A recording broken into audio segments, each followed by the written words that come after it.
Hey guys, it's Liz Kelly. Here's what to look out for on TheRinger.com this week. Mark Titus is covering the College Basketball National Player of the Year candidates, and Zach Cram is writing about Steph Curry and his legendary start to the season. You can check it all out on TheRinger.com. He's got smoke coming off his fingertips. He's as hot as a blowtorch. It's a heat check. You knew that was coming. It's heat check time.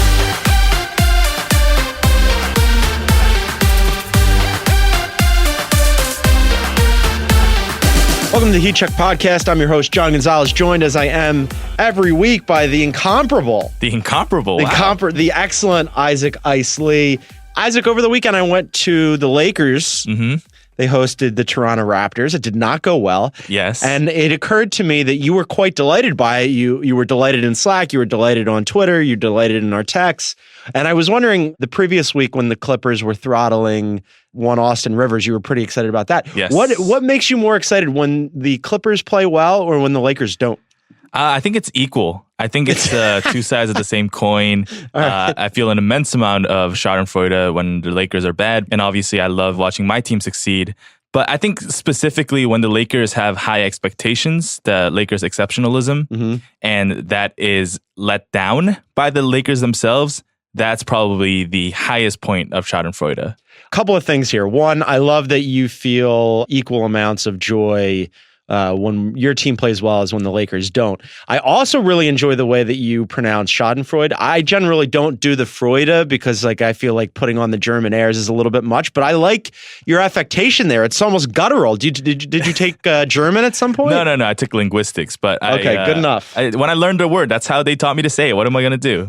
I'm sorry if I sound pretentious. No. I like it. We try to appeal to the upper crust of NBA fans here at Heat Check. We've got all kinds of good stuff for you on today's program. I think it's going to be a good one. I want to thank everybody for listening. Please rate and review us and all of our fantastic Ringer NBA shows and pods, if you wouldn't mind. We also have lots of great content on the Ringer. KOC has a pretty good, interesting piece about Fultz. And not even just pretty good, very good piece, and super interesting about Fultz and Gordon Hayward and those two teams trying to do sort of a delicate balancing act of the Sixers bringing those guys along now with the hope that they'll pay off a little bit later. Brian Curtis wrote a piece about the politics of NBA players and whether they're sufficiently active, which is a germane piece considering the election is on Tuesday. We want to urge everybody to get out to the polling place and vote. And Paolo Escoblog was at the Lakers game with me. He had a really good piece about the Raptors making quite the sales pitch to Kawhi Leonard in LA. Kawhi didn't even play, so he just got to sit there and watch the Raptors throttle the Lakers, and Paolo makes a lot of good points in his piece, so you want to go and check that out. Later in the show, we will have Justin Verrier on the program to talk about the problem with playing defense in an era of offensive explosions. We also did a group post called Real or Not Real. We'll get into that with Verrier. Haley O'Shaughnessy will also be here. Haley's been killing it.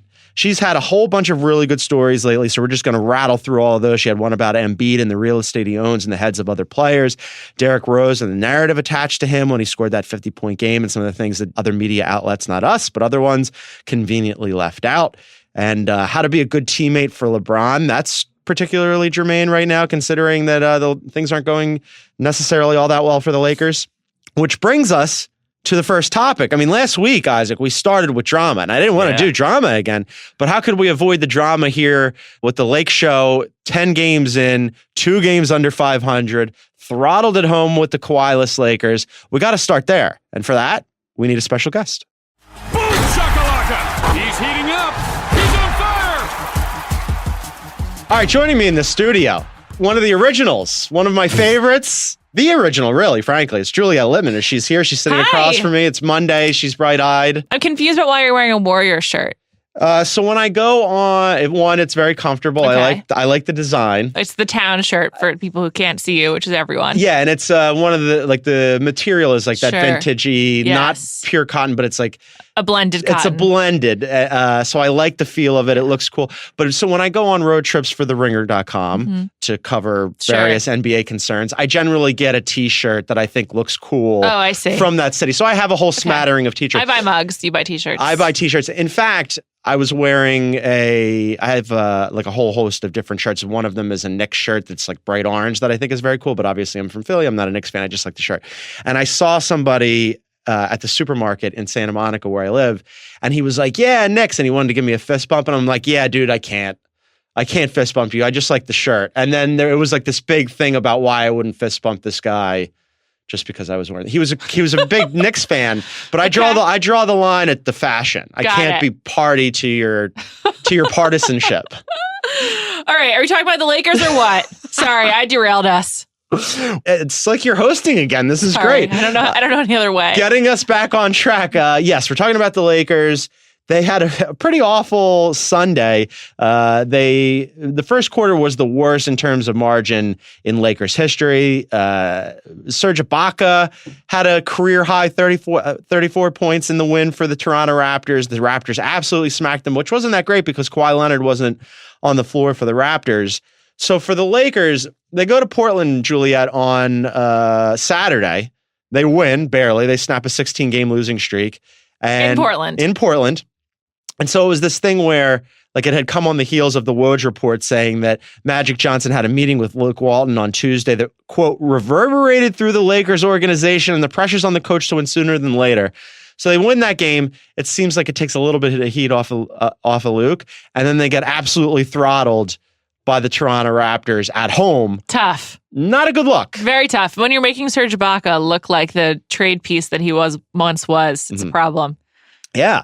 So Paolo has a piece about that on the ringer.com saying like, this is a good sales pitch to Kawhi Leonard, where you can come in and go, why would you want to go to the Lakers when we're better than the Lakers without you? It's true. It's dysfunctional already. It is dysfunctional already. So it was interesting Sunday. So I was at the game and of course there was a ton of questions. There's just countless media. I keep waiting for the crowds to thin out. And it's not thinning out. It's I know. It's everybody who has ever carried a notebook or a recorder or a pen and covers the NBA is just here now all the time. I went to one game. I went to Nuggets Lakers like a week and a half ago, and it was electric. It was a feeling in Staples that I have not experienced before because I never went to like a Kobe Shaq game or even like the 2010 Lakers. Like I never went to a game like that. It was great. Like it was also just really like the security was tighter.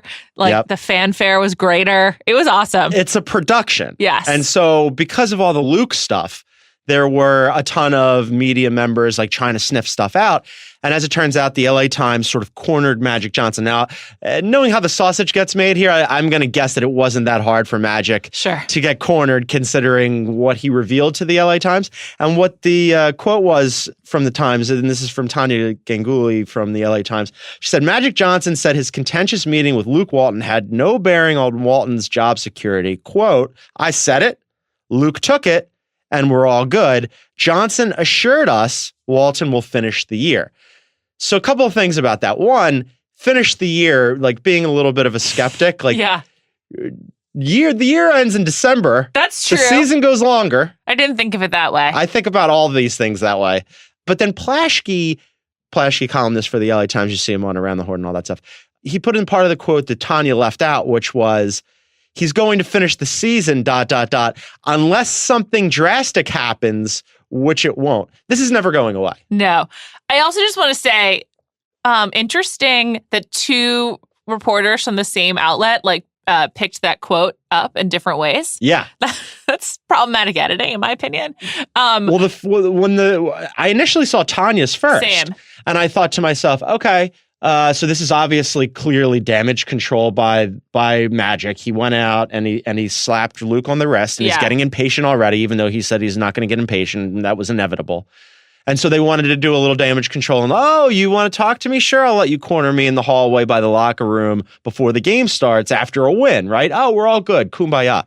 But yes, then I saw Plaschke's part and I was like, oh, so yeah, he's giving himself so much wiggle room there. It's true. It's like there's the goalposts are shifting within his one sentence, basically. A couple of things here. So like at the beginning of the season, before the season even began, before training camp even began, Magic and Rob had this media availability where they were like, hey, we love our team. We think the pieces are really good. We think we're really deep. Luke's going to figure it out. We're going to give him some time. Yeah. Did you ever buy that even for a second? I kind of did. I just feel like Luke Walton, I mean, he's part of the Lakers family, I guess. Like, he is. Yeah. I mean, not only did he play for them, but also his father. Like, he's like, a part of the fabric of the organization. It seems like anyone would get the benefit of the doubt, it would be him. But I was reading the Athletics report on this, which was by Sam Amick from the weekend. And he was saying, like, during Luke Walton's like greatest triumph, which was going 39-4 with the Warriors while Steve Kerr was injured. It's like they had already won a championship. They had a system in place, which I assume we'll come back to. And it was like, it's just not the same thing. Like, I think there's like two things in place there. Like, one, I think coaching is overrated. I think that talented players who have like the right mindset, like, will make it work. And I think it's a lot more like ego management than like quote unquote system. Yeah. And two, like, it's just like not comparable to go with a championship winning team that wasn't like relying on several second year players and this Lakers team. Like, that's just not the same thing. But I think the main thing with Luke is that obviously LeBron changed everything. Sure. But like, and a few articles have pointed out it's like hard to put LeBron in a system. It's not impossible. We saw it in Miami, and like, yeah, LeBron's like a different player than he was in Miami, and like it was obviously a very, very different team. But so much of it is ego management, and like Luke is just maybe not the right person to work with LeBron in that sense. I mean, when we talk about the system, though, like, what exactly the system that the Lakers are I mean, yes, they're running a lot more than LeBron probably. They have no like shooting. At 33 years old would probably want to run, but it makes sense with the players that they have. Yes, they could use more shooting, but it's pass, find the open guy, run, try to score and get to the rim. The defense has really been the problem. And the issue, I think that's interesting because in his first year, the Lakers were not a good defensive team. In his second year, they made a pretty significant jump into the middle of the pack from the back of the pack. Yeah. And now this year, as Verrier, and he's going to be on the program a little bit later, as Verrier and everybody else who's watched even a second of the NBA knows, nobody's playing defense right now. So it's been really difficult. So I think that there's like, when you say that coaching is sort of overrated, I go like, what exactly does Magic expect Luke to presto change here? Sure. And like so much of it just has to be like working with LeBron. You know what I mean? I mean, it's just when you have LeBron on your team, particularly veteran LeBron, like it's not like you can just impose a system. It's more about like, okay, how do I work with LeBron to figure out a system that we're both on the same page with? And like, is that an appealing job? Someone like Luke Walton? I don't know. Probably not. He was like running the team and then he has to like figure out how to make it work with LeBron. I don't know. I mean, I guess like there's the hope of winning a championship, but they're obviously not going to. So not now, but if you can weather this and stick around for a second, then I think you're all right. Now, the question is whether or not he can pull that off, because this is going to be one of those situations. I mean, like, I just think about the Plaschke component where it's like, unless something drastic happens, right? Like a trade or... It's just such a massive fucking hole that you could drive a truck through about like, this is going to linger all season long. Think about this.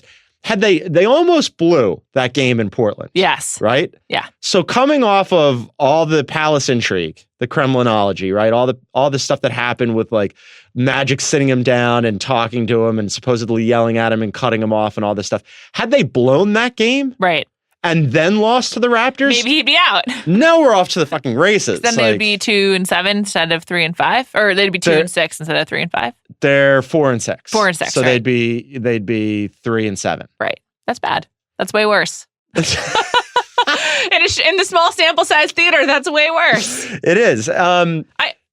I don't feel like LeBron's trying very hard, which is like fine because he also didn't try very hard for parts of his 4 seasons in Cleveland, or 3 seasons. Yeah, 4 seasons in Cleveland. But he doesn't have the supporting cast in the same way to do that. Like, he can't really, like, there's obviously no Kyrie. There's not even But this year's, I would say you're right. Like in the Kyrie iterations, sure, stipulated. In last year's iteration, he carried 2 versions of dog shit teams all season long. The first one with Jay Crowder and D Rose and Isaiah Thomas for 15 games, and they had to jettison everybody, and then they brought in a bunch of other guys who sucked. And he carried them on his back and played the most minutes, played all 82 games. Like, I look at this Lakers team supporting cast and I go, he's got more talent this year than he did last year. Yeah. Now they're in the West. So it makes it more complicated. I just think like that is a big factor though, right? Huge factor. No doubt about think it. Think about how many games this team could steal in the Eastern Conference, like against the Hawks, against the Magic. They need to relocate. The Nets. Yeah, they need to move the Lakers to the Eastern Conference. Let's just change up the league for our own purposes, I basically. like it. It would be excellent content. I just think like when I look at this team, and I get like we should have all known from the very beginning that the idea of like Magic and Rob going, sure, yeah, no, we know it's going to be a process. And there's been times when LeBron said that, like, I know what I got myself into. You know, it's going to take a second. But there's really no universe where like LeBron, and this is like not really about LeBron. It's more about the front office. There's no universe where the Lakers organization that expects and demands exceptionalism, adds in LeBron James and goes, sure, yeah, take your time. Like, I can't believe I even considered it for like a quarter of a second, a nanosecond, that they would be like, yeah, we'll be patient. Of course they were not going to be patient. Right. And I want, like there's got to be some mirrors in the El Segundo training facility, right? Like, doesn't Magic look at this and go, oh, shit, yeah, I put this roster together, and, like, getting LeBron's great and all, but you add in, like, JaVale's been fantastic. I want to, like, sort of put JaVale off to the side here, but you add in Rondo and Lance and Beasley, and then you're going to go, oh, yeah, it's on Luke. Sure. I know. It's not really fair. And then, like, where do you stand on Lonzo right now? Is he good or is he bad? He's a real Rorschach test for what kind of basketball fan you are. Okay, so I look at all four of their young guys, and I would say, like, if you're going to say who's been the most consistent, best of the Kuzma, Ingram, Hart, Ball group, it's been Kuzma. Kuzma's been their best guy so far. Ingram had the suspension and was inconsistent. I love Josh Hart. I think he's going to be really good. It's a little out of control. He's been a little hit or miss. And Lonzo too, super hit or miss. And I look at those four guys and I go, on paper, they're young. They've got talent. They've just been so inconsistent. So, like, where am I? Depends on the night. Yeah. I think part of the problem with Lonzo is also, like, what kind of player does he want to be? And do they want him to be? Because sometimes when he's shooting, you're like, oh, right, like, he was supposed to be a great shooter. That's exciting. And then sometimes he's really great on defense, but he doesn't really have, like, a clear identity on the court yet. And I think that makes it hard to use them. It's true for all of them. Kuzma, I think, has been the best because he has the clearest identity to the team. Yeah, I mean, they need some scoring, and he's running out there, and he's got he's relatively big body, although playing him at the 5 is a fucking disaster, which is why they had to go and bring in Tyson Chandler. He grew a lot over the summer, huh? He's a large human. Yeah. I mean, he could like thicken up a little bit, but he's still a kid. I mean, if you want someone to thicken up, let's get Brandon Ingram a few sandwiches. They all need sandwiches. Yeah. We should get them all sandwiches. Where are you before we move? Because we talk a lot of Lakers, and we write a lot of Lakers, and we have other teams to discuss. We're in LA. We are in LA. Also, you can't really talk enough Lakers when it's LeBron and the Lakers together. There's just so many storylines, and again, it's not going away. None of this is going away. Like, nor should it. I know that people get frustrated about, like, you know, the preponderance of Lakers discussions and coverage, but good luck. I mean, it's like the Warriors; they're not going away anytime soon in terms of what we're discussing. But where are you? Like, 10 games in, best bet. What are the Lakers going to do? How are they going to? What's the season going to look like? Is Luke going to make it? What's your best bet?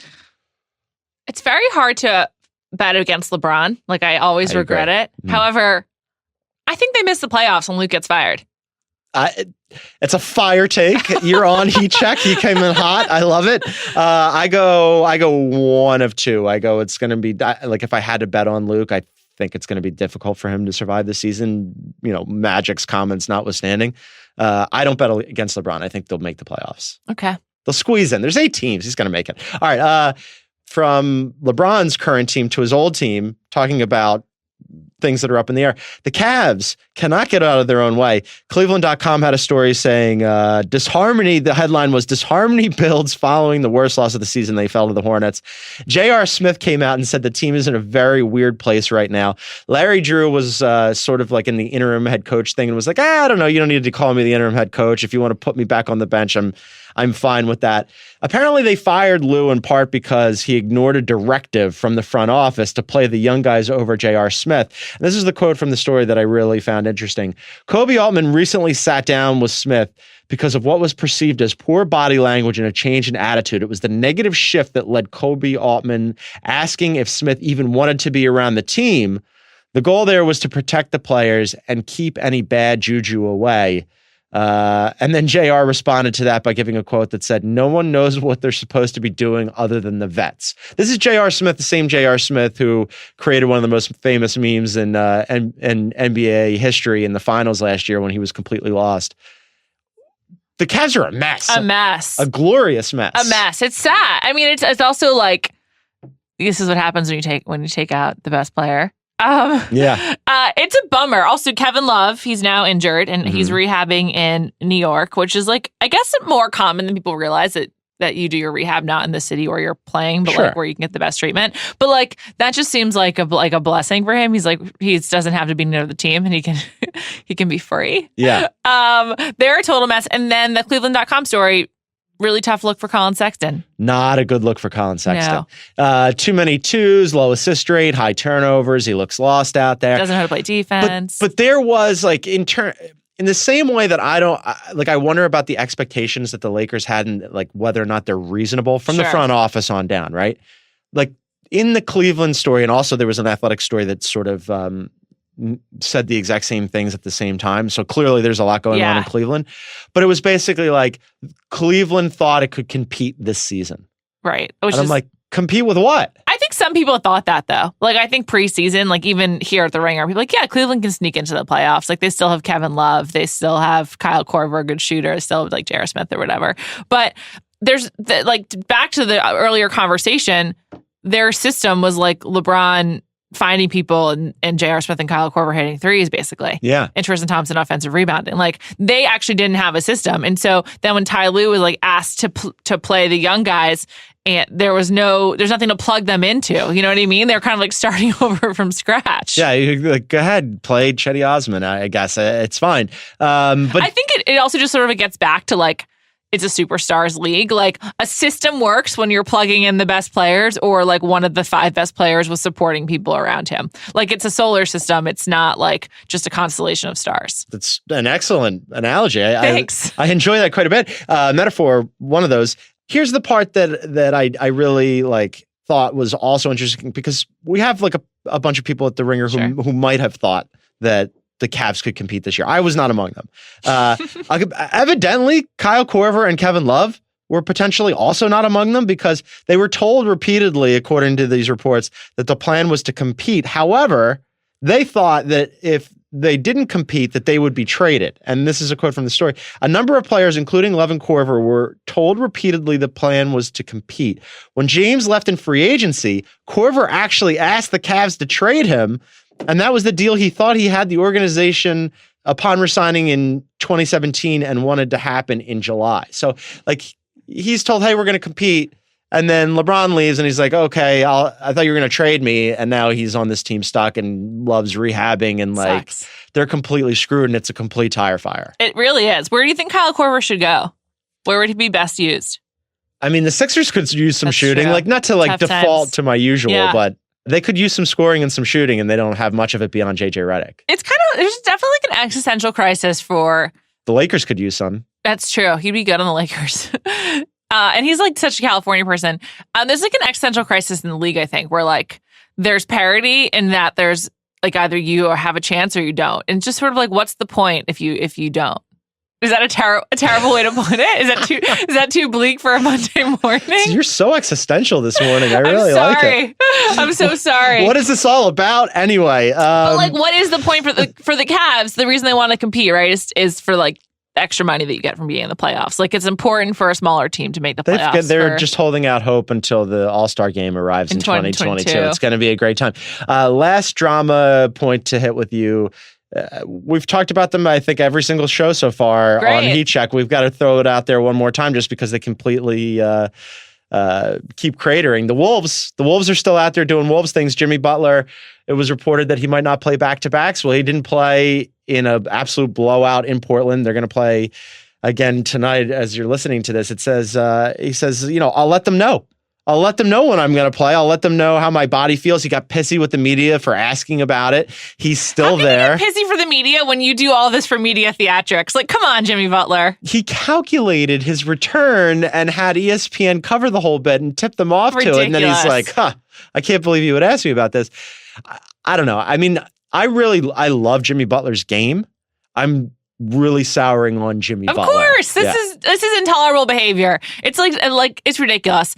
I just have a couple of thoughts. One is Adam Silver was like, I think that teams and players should honor their contracts. Mm-hmm. Great lawyerly response from the lawyer in charge, Adam Silver. But this gets at something that I think came up like in whispers last year, which is like, could the Spurs sue Kawhi?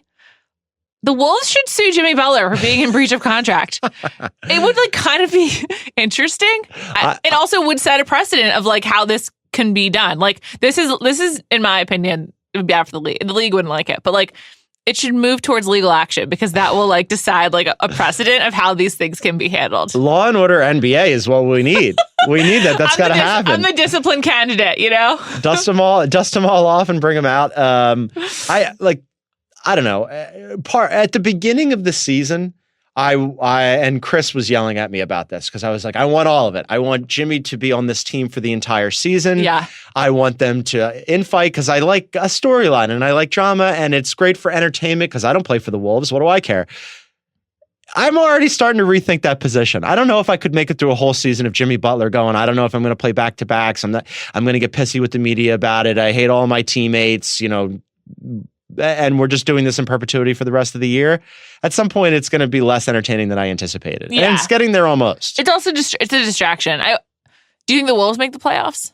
I don't know. That's a good question. There's so many bubble teams in the West. It's very the West unclear. Is one giant bubble. Yeah. Because right now, like the line of demarcation at the very end, the Thunder are starting to play better. You've got the Jazz who have sort of been hit or miss. The Pelicans got off to a hot start. They've since fallen off. They've lost 5 in a row. The Timberwolves are 2 games under. You've got the Lakers, a lot of the teams that I thought would be above that playoff line are below. And I still anticipate that they'll course correct. So you got to figure the Kings will fall off. The Grizzlies will fall off. Isaac earmuffs. I'm not sure about the Clippers. I don't know. Yeah, it's one giant bubble. I guess it makes it kind of interesting. Sure. And did you see that Bzdelik is going back to the Rockets? He's coming out of retirement. This is what they needed. Yeah. This is the thing that they needed as the catalyst to propel them back into the playoffs in the top tier of the Western Conference. What an indictment of Mike D'Antoni. Poor Mike. Is it? Whatever. He gets so much credit. He's going to be looked back on as like a visionary, as like for 7 seconds or less or whatever. He's a good coach. I think he's a good coach. He's an underrated coach. He won Coach of the Year last year. He's a properly rated coach. He's properly rated. It's properly rated coach. Yeah. But they're going to course correct and it's going to be fun. Juliet Littman, is this a Sources Say week? Yes, it is. It's a Sources Say week. On Wednesday. That's my favorite week. Sources Say is back on Wednesday. You've got jam session. You've got all kinds of things. You're running around. You're in meetings. You're running the place. Too much going on, in fact. So much going on. Thank you for stopping Thanks in for on Heat Check. It's great to have you back. Talk to you later. All right, that was Juliet Littman. We love when she comes through to do another Heat Check reunion. And next up, we've got Justin Verrier. Boom shakalaka! He's heating up. He's on fire. All right, joining me in the studio, senior NBA editor. Also, you can hear him on Group Chat on Thursdays. He was just on Simmons. Justin Verrier. Hi, friends. You're everywhere. You've written all kinds of fun stuff. We're going to talk about our group post, Real or Not Real, in just a second, which I'm already rethinking. Isaac wanted a fucking preview of it before we talk about it. I'm going to get to it, Isaac. Just wait. You hold. But first, the long anticipated. There was rumors, there was rumblings in the Ringer staff and Slack, and I saw you out like reporting it, and just a killer piece about NBA defenses and the difficulty of playing at that side of the court in an offensive fucking explosion that we've experienced so far. As Draymond and a lot of people have pointed out, nobody's playing defense right now, and it's sort of reverberated across the league, and you talked to a whole bunch of people about it. Yeah, I think I thought of the thesis of the piece a couple months ago, just because, not only because of the way the league was going, offense was obviously up before the season, but also in the playoffs, it seemed like things were getting to the point where the playoffs were a different game, which is kind of a cliche we say every year, but specifically on the defensive end, where things that would work for a game or two probably wouldn't work in like the third game, simply because teams adjust. And there are just so many options, you can't really stop everything. And then it got to the point this season where everything exploded, and I guess the timing just kind of aligned. So there's so many parts of this story that I want to get into, but I want to start with the switch everything idea. Houston obviously did that last season. They basically were like, hey, look, if you can get you're big on one of our guards. Like, we'll take that because the post is a lower percentage play point per possession. And, we'll take that trade-off. It's been less advantageous, that strategy, for them this season. And Mike D'Antoni was trying to explain it. He was on Zach Lowe's podcast, and he was saying, look, we basically looked at it as like matching up with the Warriors, that if you don't switch everything against the Warriors, you're fucked. Like, you're automatically crushed. Switching everything against the Warriors could potentially give you a shot. Right, and it did. Yeah. They took them to 7 games, and they've had probably the best shot at them since their run. Maybe that Thunder team when Durant was still on there, but they hung with them. They weren't just as good, but they hung with them. But then this year, that strategy, they were deploying and employing it again, and it's worked out less well for them. D'Antoni had said at some point that he had thought about, like, I don't know, maybe we need to go back to the drawing board on this defense here. And a quote that you had in the story that I think like really underscored that point well was PJ Tucker talking about it being like, basically you have to, when you're switching all the time, you're running a full diagnostic test on the fly about, can the guard get through the screen? What's the matchup? Because you don't want to end up with CP on somebody like Anthony Davis. And are you physical enough to play through those switches? And, can you send the double team from the baseline? Do they have shooters on the floor? And there's all these things that you have to calculate when you're playing a defense like that maybe, makes it more difficult.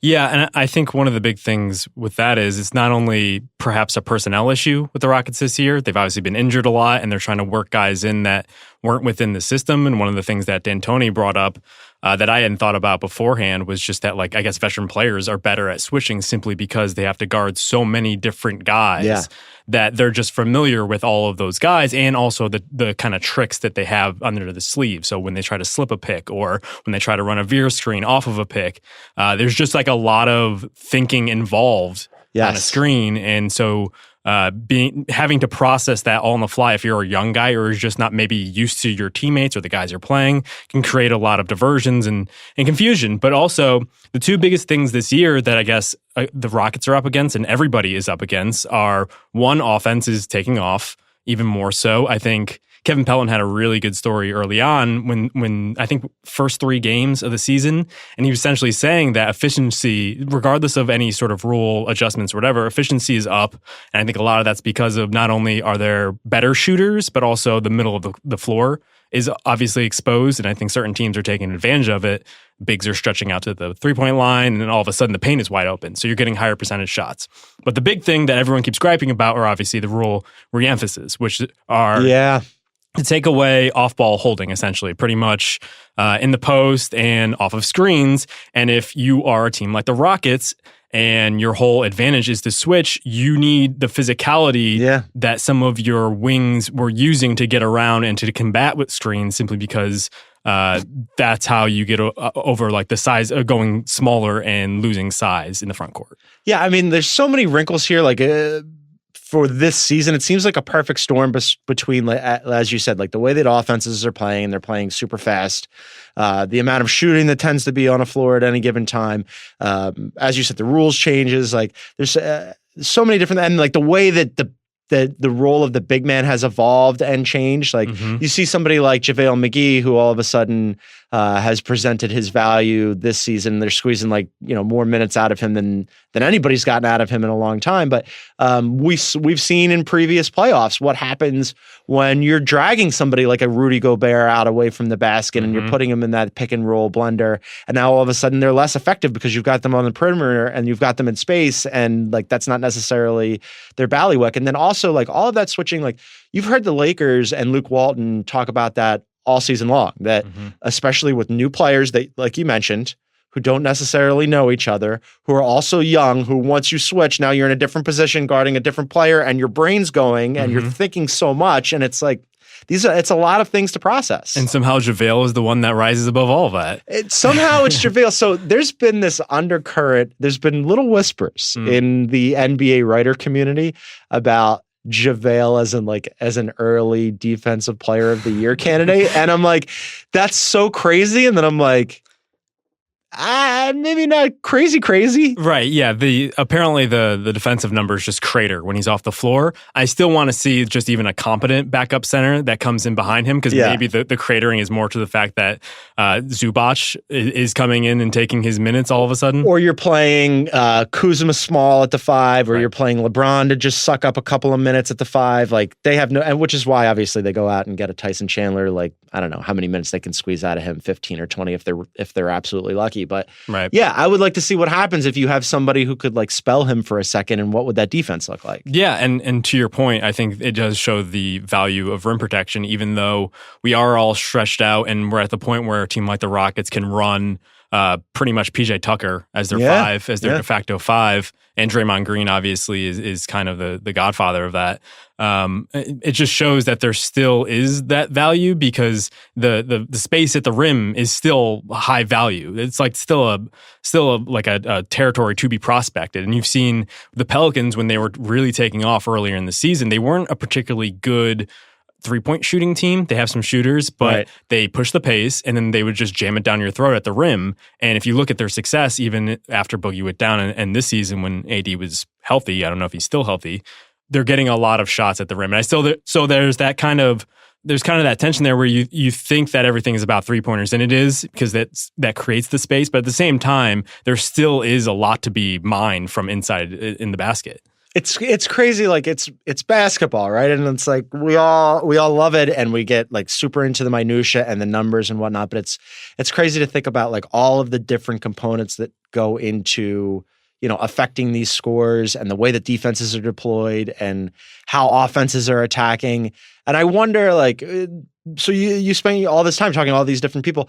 Is there a feeling across the league that like we're through the looking glass now, that there's no going back, that there won't be a regression and a correction to increased or better defense, and we're just going to be playing all these games in the in the hundreds?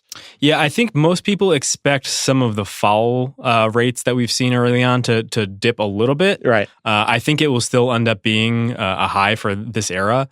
Simply because they're, as Kiki Vandeweghe said when I talked to him for the story, their whole mission was to call more fouls off the ball, and they've done that thus far. Another Kevin Pelton stat was just that foul rates tend to decrease as the season goes on. I think officials like to send a message, right? Early. Points of emphasis early on, right? Yeah, and then everybody adjusts. The players adjust, even the officials adjust, and so we might see something adjust there, but. I mean, it's tough to see offenses really tapering off here. I could definitely see a thing where defense kind of it just catches up to a certain extent. But one of the things I touched on in the piece is just that it is no longer dictating play. Yeah. Simply because a lot of it is you have so many choices to make. It's tough to really leave something open because you have 5 shooters on the floor now, and someone is going to take advantage of it. Yeah, I mean, most teams are in the same boat. Like if you look at, I like to check in with local media and see what people are complaining about in like their little provinces. The local news, yeah. Yeah, I like to, right. It's always good. With the exception of say like the Celtics and the Bucks, and like the Nuggets have been a surprisingly good defensive team so far. Pretty much the complaint across the board when you look at local fan bases and local media is like, they're not playing any defense this year. Like everybody's pretty much in the same boat. Last question for you on this one. Do you like it? Do you like this? I think I do to a certain extent. I mean, I kind of hit on it in the piece. It's just who's going to complain about more points? Yeah. And it's funny because Zach Cram has a story about Steph Curry shooting at the rate that he was in 2015-16, when he won unanimous MVP. Mm-hmm. And I went back and looked at some highlights from that era. It's even kind of boring for recent history, because in comparison to now, where everybody is getting dunks at the rim and everybody's shooting threes and taking shots from like 3 feet out from the 3-point line, it was kind of tame in comparison. And so I do wonder if this is kind of a blip in history where we won't really think about this point of emphasis that allowed for a couple more points per game. We'll think more about it as an exciting era. Yeah, just from a product consumption entertainment standpoint, which is really like, even though we all, again, really like the numbers and the strategy and all that stuff, ultimately for me, I'm watching basketball every night. Mm-hmm. Am I enjoying it or not? And right now, yeah. I mean, like it's been a lot of fun. Yeah, and I mean, the league is at what? Probably its best place in a very long time. Yeah. And while Warriors exceptionalism aside.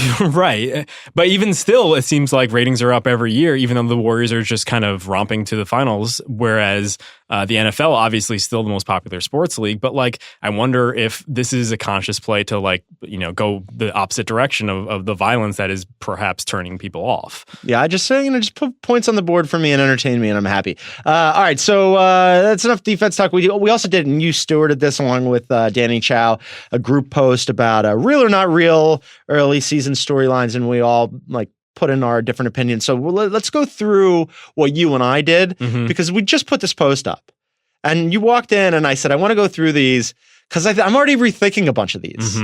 Days later, I've decided to reverse positions. I believe in my convictions, so you're gonna stick with yours. I like this. All right. The first one we had was the Kings are good. You and I both had not real. Yeah, I still think that's the case. I think they're fun, and I think more importantly, they have an identity, which they haven't had in the decade or so of lottery picks that they've compiled, a historic rate. I mean, they're fast. I think when I looked it up, they were second in pace, which, considering the age we're playing in, was like second since the turn of the century, because like the top 8 teams in pace since the turn of the century are all this year. And so it plays to their strength. De'Aaron Fox looks legitimate. De'Aaron Fox looks good. I think he might be a fringe all-star in the future. Interesting. He definitely has something to him, and his shot is coming along, and that was the big issue with him. I know you talked to him last year a little bit about that. They're still not shooting threes overall. Bogdanovich still isn't back, so maybe that will help a little bit. And they're not playing defense. What do you think happens with Hield when Bogdanovich comes back? I assume that they'll play together.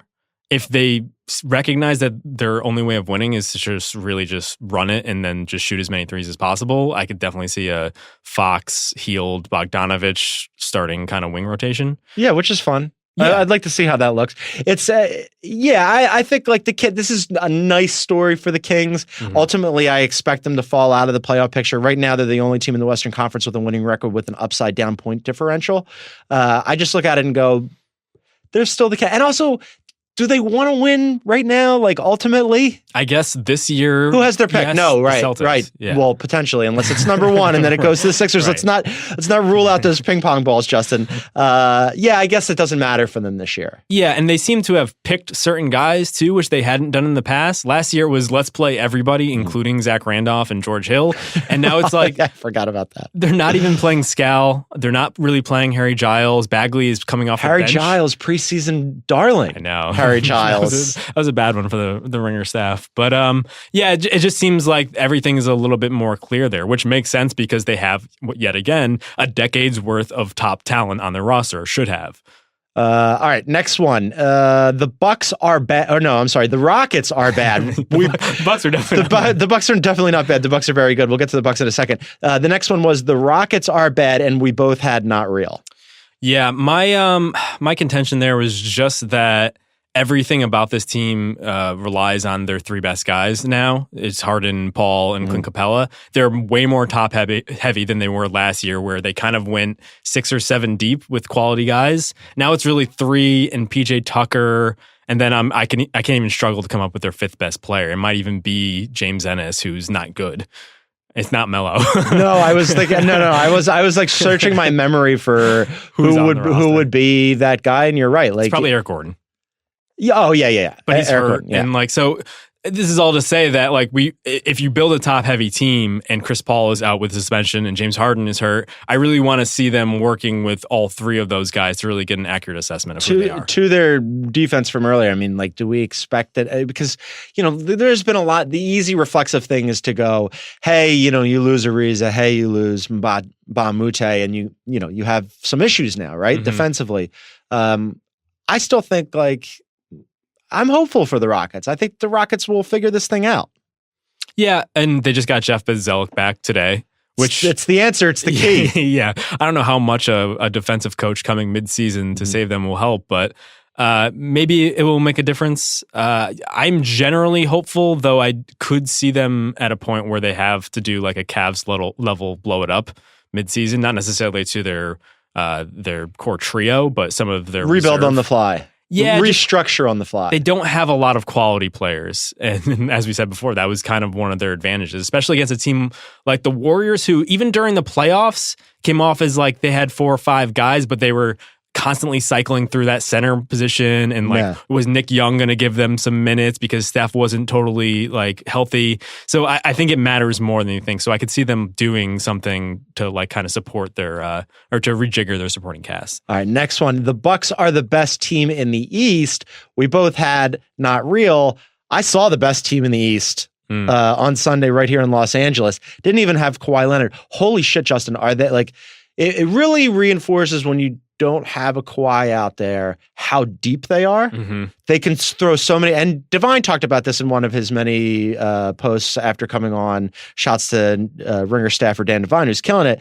But like, there's so many different lineups that they can throw at you, and Siakam's playing better, and Anunoby looks better, and Kyle Lowry has been efficient as hell and killing it. And Ibaka has been a killer. He had a career high 34 points again. And then like matchup wise, and you mentioned this, like the Lakers are frequently smaller and not as good as shooters as the other team, which presents problems. Right. Yeah. If you're going to put smaller players on the floor, you generally want them to add the advantage of like a 3-pointer. Right. Quickness and shooting. And that hasn't always been the case. But my whole point here is the Raptors are legit, like so real. Yeah, they are everything that I think the Lakers aspire to be, which it makes the whole like Kawhi thing especially interesting. It's just they go deep. Yes, they could switch, and they don't really sacrifice size. I mean, Leonard and OG Anunoby are pretty much, they can guard anybody on the wing. And we talked about switching, like those are killers on defense, and they've somehow like struck on all these late round draft picks when you have a guy like Siakam who was already playing steady minutes, was already getting reps against LeBron James in a like critical playoff series, didn't do particularly well at the time, but now all of a sudden he's like blooming, and now I can't think of a player on their roster that's like outright bad. No. Which is tough. You have a guy like Jonas who you go, oh, well, we can throw him at a large body in certain matchups, and if we need him for like 15 to 20 minutes in a certain situation as a specialist, we can use him. And he's a guy who they had super high hopes for, now is just this really good, useful role player in certain situations. Yeah, like, and the Bucks are really good. We shouldn't discount them. This was a question about the Bucks. Yes. The Bucks are excellent. Yeah. I think my concern with the Bucks is, they even beat the Raptors when both Giannis and Kawhi were sitting, but I do wonder in a playoff series if they have so many guys that you can kind of like not worry about. Like guys like Bledsoe, Brogdon, even Brook Lopez, like are those guys really going to kill you in a playoff series? Right. Whereas the Raptors, as we mentioned, can go very deep, but even their core 5 is as good as probably the top 3 teams in the league. Yeah, and I like with Giannis obviously, and Chris Middleton, who I think is like one of the most underrated players in the league. They have 2 really excellent top tier players. But yes, to your point, depth wise, I don't think it's close with the Raptors. Okay, next one. Real or not real? The Nuggets are the second best team in the West. We both picked not real. Reconsider.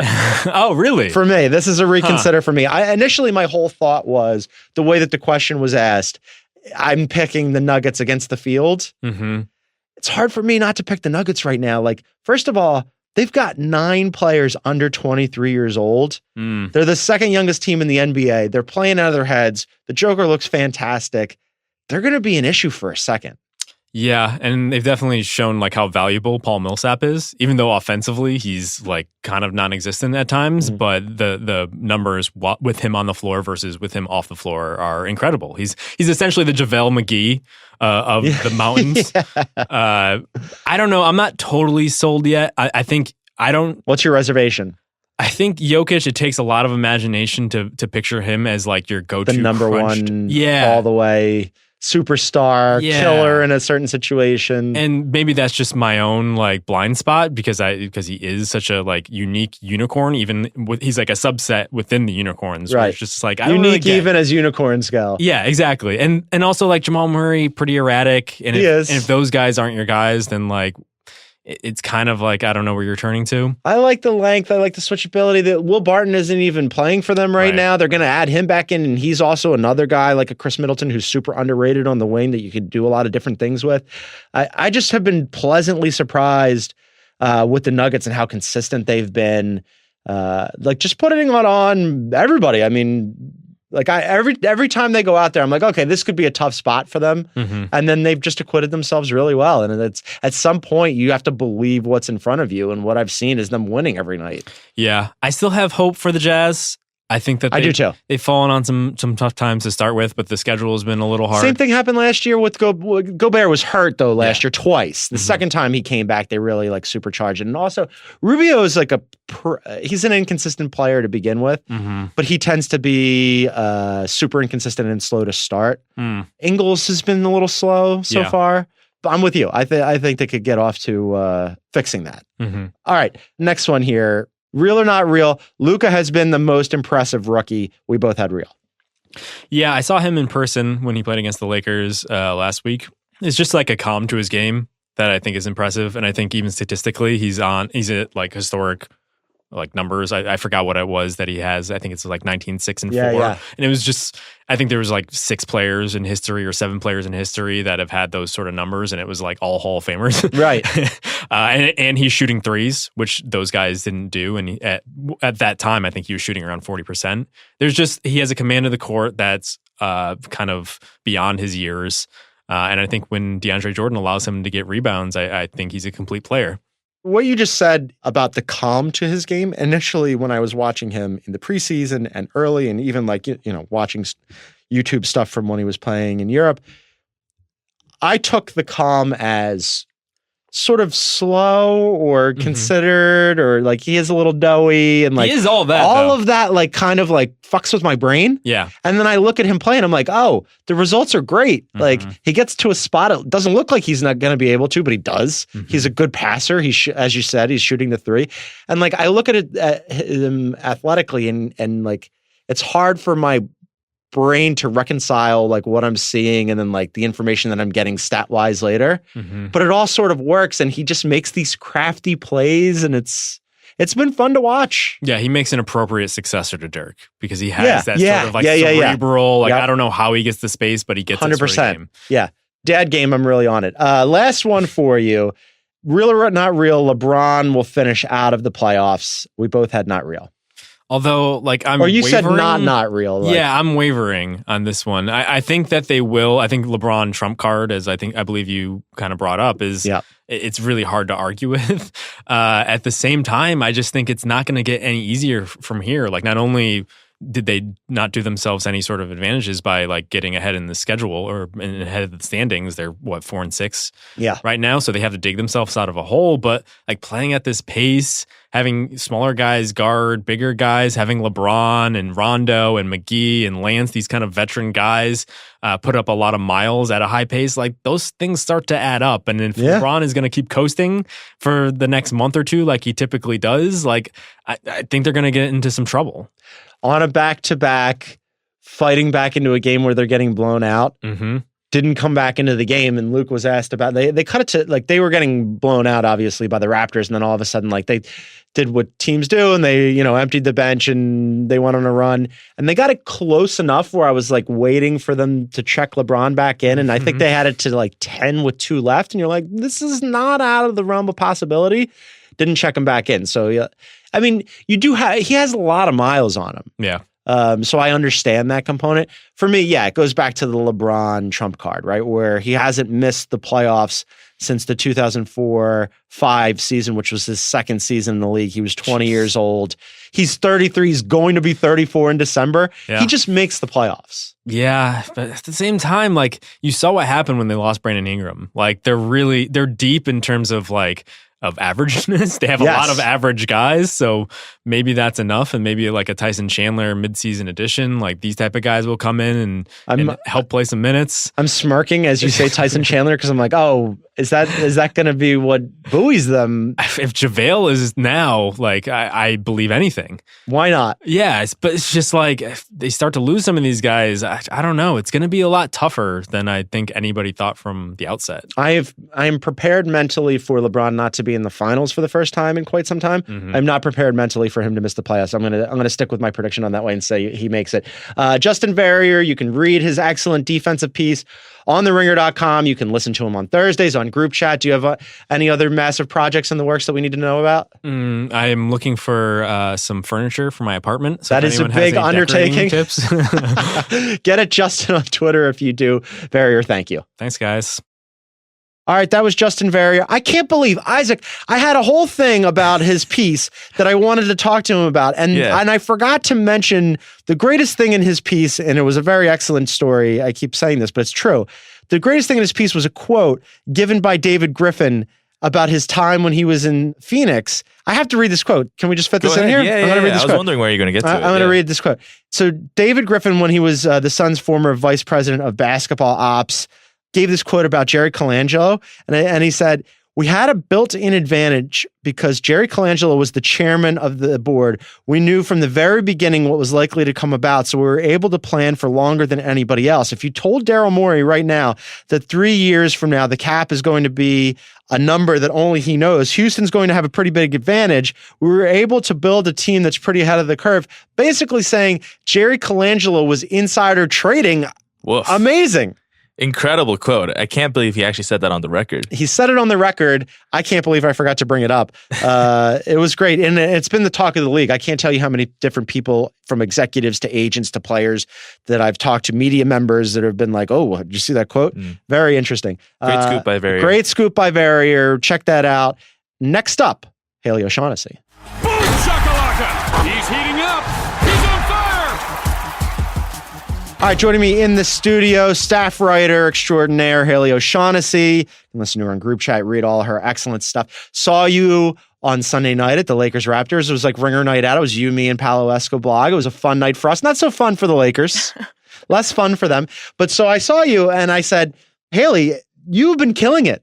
You've written a bunch of really excellent stories for The Ringer. We have a lot of wonderful content on The Ringer, period. But you, in particular, have been on a fantastic run, beginning with your Hassan Whiteside story, which we already talked about in the past. But we're going to just run through some of the stories that you've done recently. Man, you're making me blush all over again. I'm not lying. This isn't just me pumping you up to pump you up. They're really good. I recommend everybody go and read these things. How much is Chris Ryan paying you? All of the money. I make so much money I parked my Benz in the parking garage. Chris Ryan has Ben's money? I valeted. It was amazing. So Derrick Rose had a 50-point game last week in a win over the Jazz, and there was this rush to pump up Derrick Rose. It was a redemption story, and a lot of other media outlets did not mention some of the more problematic things that have happened in Derrick Rose's past. You, however, did make mention in 2016 of Rose, then a part of the Knicks, facing a civil trial for sexual battery and other claims for an alleged incident in 2013. And like I said, there were just a ton of stories around the NBA and in the greater NBA community that just sort of skipped over completely or glossed over that component. And I wonder why that is. Like, I wonder why we sometimes skip that stuff. I think that maybe for some people, it's not quite as uncomfortable to skip over, if that makes sense. It's something that is obviously... Like just focus on the basketball. We'll just look at the numbers and the storylines, right? And the Minnesota broadcast, I think that there is definitely this idea now in 2018 that you have to mention it. And they did after the game, but it was a very messy way of mentioning it. They kind of said in passing that he had some off-the-court struggles, and that I think Jim Peterson, the Wolves broadcaster, said that he's no judge or jury. But there is this need now, I think, that people think they need to address it. But I would also say that maybe if you're not qualified to address it, you shouldn't.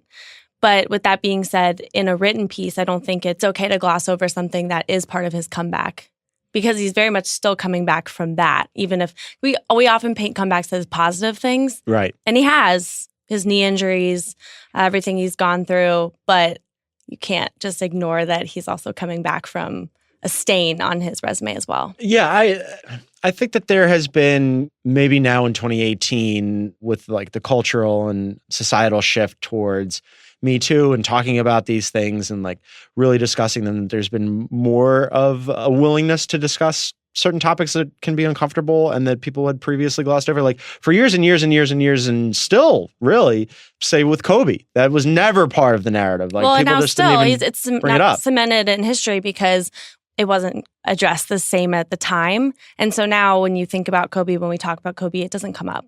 And that's often something that, I mean, even the replies to this piece that what kind of feedback did you get at? Honestly, my inbox was filled with people who were really upset with me. And then it was also filled with sexual assault survivors. So it was completely different ends of the spectrum. Yeah. And maybe a lot of this is like what Peterson was saying on the broadcast is kind of performative.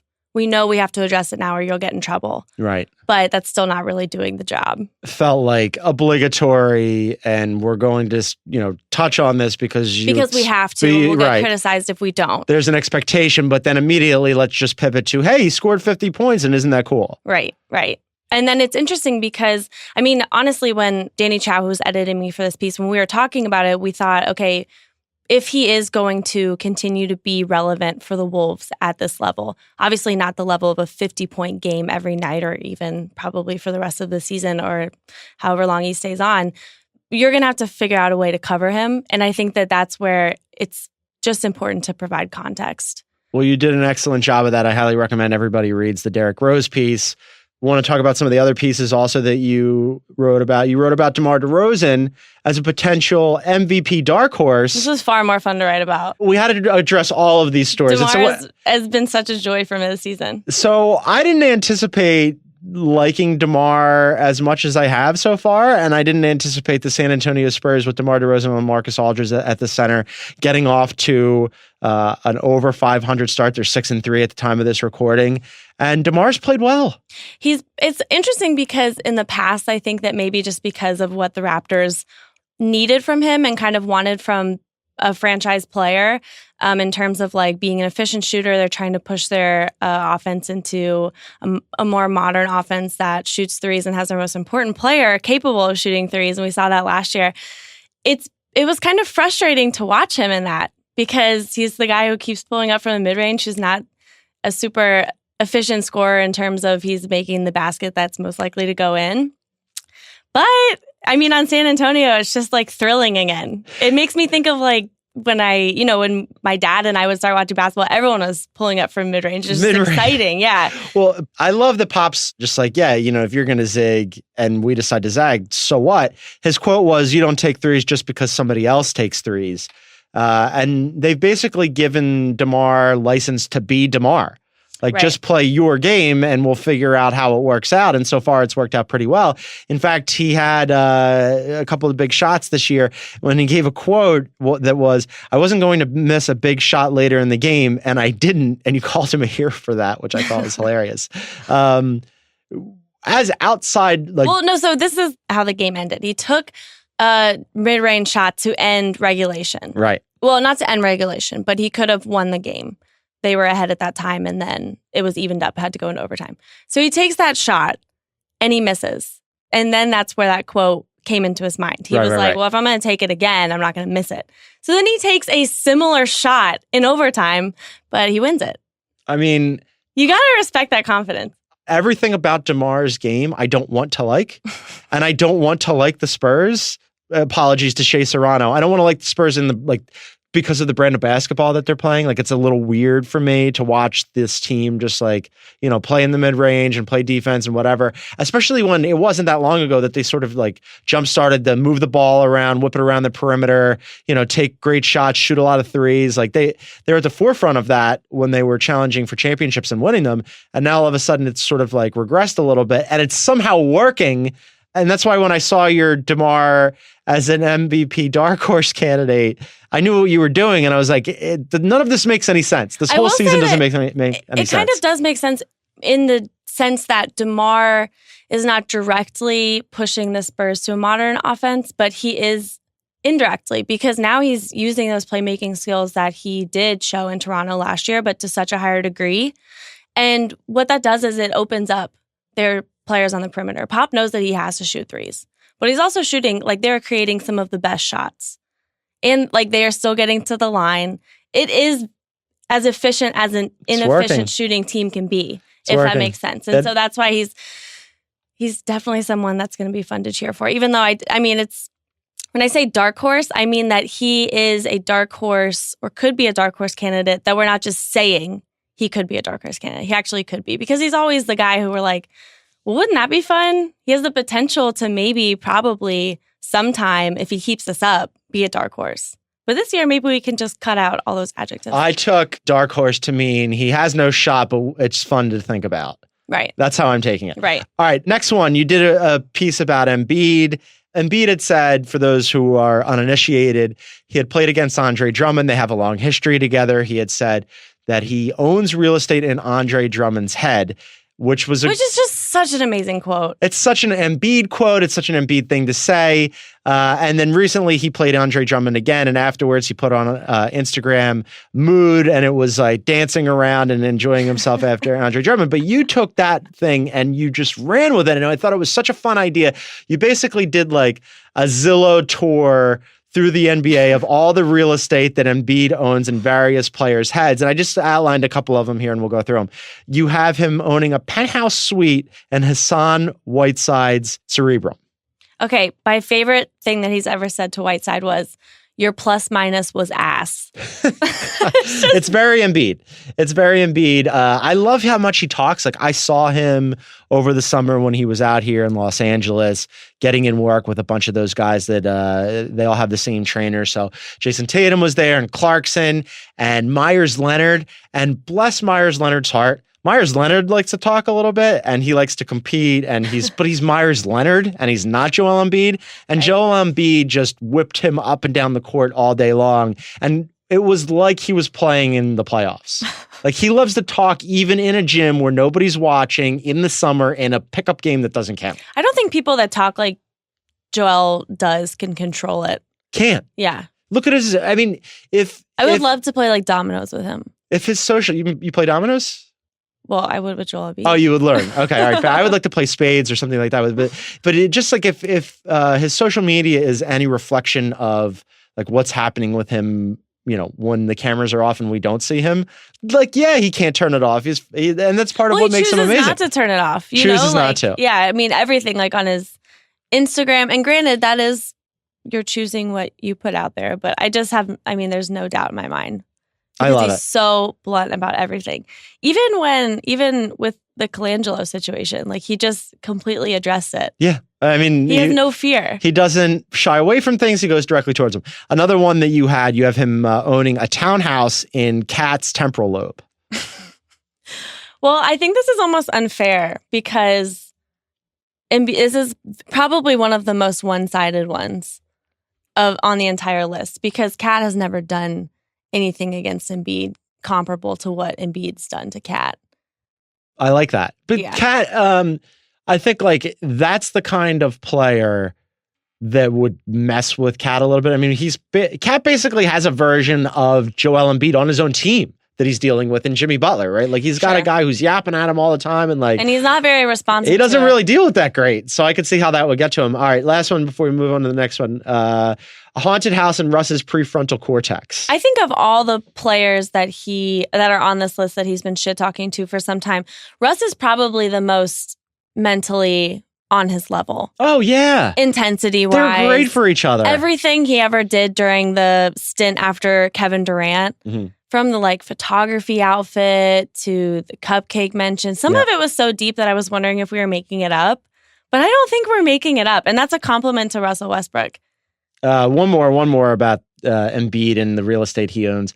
You have him owning 2 bedrooms in an up-and-coming neighborhood in rookies DeAndre Ayton and Mo Bamba's cerebellums, which I thought was great. You're putting them on notice. Get ready. He's moving into your neighborhood. I think that for these ones, I'm almost worried it's not going to materialize into anything because they need to get better first. Yeah. I'm not saying they're not good. We're like 10 games in here. They got to give them a second. They're going to be fine. Yeah, I like both of those guys. I think they're going to be fine. All right. Last thing I wanted to discuss with you. You did a story about what it takes to be a good teammate for LeBron James. I think this is entertaining. It's funny. And it's also... This was so much fun to report. Also of a moment right now because the Lakers could use a little advice. So one of the things that we have here, I just took out a couple. I won't go through all of them. I would encourage everybody to go and read it on theringer.com. But a couple of the ones that I liked. Be a Dwayne, not a Dion. This quote was amazing when Haywood said it to me. So I talked to Brendan Haywood, Carlos Boozer, and Richard Jefferson. So Brendan Haywood only played with LeBron in 2014-15. He was in Cleveland, but he only played like 22 games and he averaged like 5 minutes. But he's been around so long that he's actually talked to other people throughout his career. So Be a Dwayne, Not a Dion was him basically telling Dion Waiters, look, you are used to having the ball in your hands a lot, but it's not going to be your team anymore now that LeBron's back. You're going to have to figure out how to play with him, how to play with Kyrie, how to play with Kevin Love. And the direct quote is, and he didn't really want to hear that. And that's part of why he was traded very early in the season. And when he said that, I gasped. I was like, I can't believe you would really say that to me. But he also said that when he was with the Mavericks, he talked to Dwayne Wade, and obviously LeBron was with the Heat then. It was after they lost the Mavericks. And Wade was like, well, I'm going to have to change my game. Like, that's the only way we're going to win. And so what he's saying is, be a Dwayne, not a Dion. I like it. Sometimes you have to say no to Rihanna. This is also Haywood, who is a great interview. He's a great quote. He's on Sirius NBA I would all the definitely time, listen. and he's hilarious. He's very funny. But he said, you have to understand that there's a time to have fun and party and play, and there's a time to be serious. You have to understand that you might be invited to a party that Rihanna's at, but you can't go because you guys have a back-to-back coming up. Now, I'm not an NBA player, but I might argue against him. You would go to see Rihanna. I mean, if Rihanna's at a party, there's going to be plenty of back-to-backs in your future. How many times you get to go and party with Rihanna? Although I will say that this is another thing that they mentioned is all the additional media and scrutiny and everything. And everyone's going to know that you went to that party. And then that's probably leading to you getting traded if your stats aren't and performance are not on par. Good chance of you getting traded anyway. LeBron's teams tend to have a lot of turnover. You mentioned the media. The last one I wanted to bring up about how to be a good teammate for LeBron James. Be prepared for no questions to be about you. This one made me laugh because as a member of the media, not to say that I don't ask questions of the other players about the other players. I do. But, and that's a big but, all capitals, huge caveat here. When you have a LeBron team, it's always about LeBron. Even the questions that are asked about the other players are in context from LeBron. Yeah, it's like, well, I'm going to ask about the other players, but it's really only as it relates to LeBron. Which I can't blame anyone. So how do players, or when you were talking to these guys, like, I would imagine that certain players process that better than others. Sure. Guys like Kyle Korver and Kevin Love knew what the deal was and they were cool with it. Guys like Dion Waiters, probably not as cool with it. Probably not. Richard Jefferson wasn't interesting in the middle, and he's the one who even brought that up, and he was saying that, you know, he'd be asked about LeBron's amazing pass, and he's basically said reporters would just say, so what do you think about that pass? That was amazing, right? And he was like, yep. You know, I played with Jason Kidd for many seasons. So I think that was, it's processed differently. I think that probably when you're older, you're used to it a little bit more, even if you hadn't played with him a ton previously, that like, this is what people care about. And if you just acknowledge it and kind of move on, it's going to be a lot easier. Go with the flow. Don't get your back up about it. I think that's probably the best way to go about it. Haley O'Shaughnessy, those are excellent pieces. Make sure to read all of those. How many more do you have coming out this week? Like 12, 15 more pieces? You're constantly cranking out content. Is there anything you want to preview and plug? I've got a bunch of drafts in my Twitter, so look out for those. We're going to be checking those out. My tweets that I've always wanted to send. And listen to Group Chat on Thursday. And there'll be stories. She's being very secretive right now. I like the way that you're playing this. The people will have to go and find your content. You're not giving it away for free here, doing gang. an expose on Gons. That would not get very many clicks. That would be terrible for the website. But we'll check it out. I want to thank Haley O'Shaughnessy for being on the program. I want to thank Verrier and Juliet. I want to encourage everybody to rate and review the NBA show on Apple or wherever you get your fine podcasts. And of course, the NBA show is here every day. We've got Heat Check on Mondays, The Mismatch on Tuesdays, Sources Say on Wednesdays, Group Chat on Thursdays, and Corner 3 on Fridays. Check out all of those. I want to thank everybody for listening. Gang, we'll be back next Monday. Bye.